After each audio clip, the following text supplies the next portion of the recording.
ወዳህቴ አትመመን አይባልም ሲሉ አልሰማሽም እናቶቻችን? እናማ ውዴ መለልሽ ነው አትፈትነኝ አይባልም። ፈተናህን ከምችለው በላይ ከባድ አታድርግብኝ፣ ከአቅሜ በላይ አታድርግብኝ ነው የሚባለው። አላህ ሱብሓነሁ ወተዓላ ደግሞ ለኛ ከአቅማችን በላይ ምንም ነገር ቢሆን አይሰጠንም። ኢላ ያ ፈተና እኛን ወደሱ የሚመልሰን፣ እኛን ወደሱ የሚመራን፣ እኛን ወደሱ የሚያመላክተን ቢሆን እንጂ አልሐምዱሊላህ ረቢል ዓለሚን ብለን እንድናመሰግን። ወላሂ አልዓዚም አንድ ቀን ሌሊት አሞሽ እንቅልፍ አተሽ ያ ረብ አላህ ሆይ ዛሬን ብቻ አፍያ ሁኝ አንተን አመስግኜ አልሐምዱሊላህ ብዬ የምኖርበትን ጊዜ አምጣልኝ ብለሽ አላህን ትለምኘዋለሽ። አይሽ አይደለ? ከዛ አፍያ ያደርግሻል። አላህ ዱዓሽን ይሰማሻል።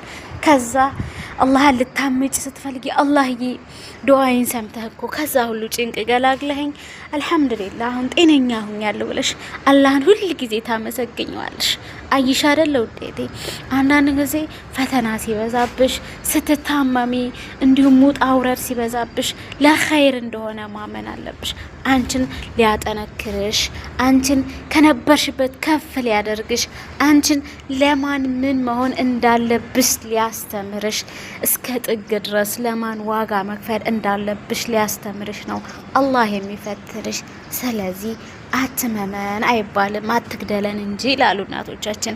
አይሽ ውዴ ይህ የእናቶቻችን ቃል ትልቅ ትርጉም አለው። አይሽ መታመም ኸይር ነው።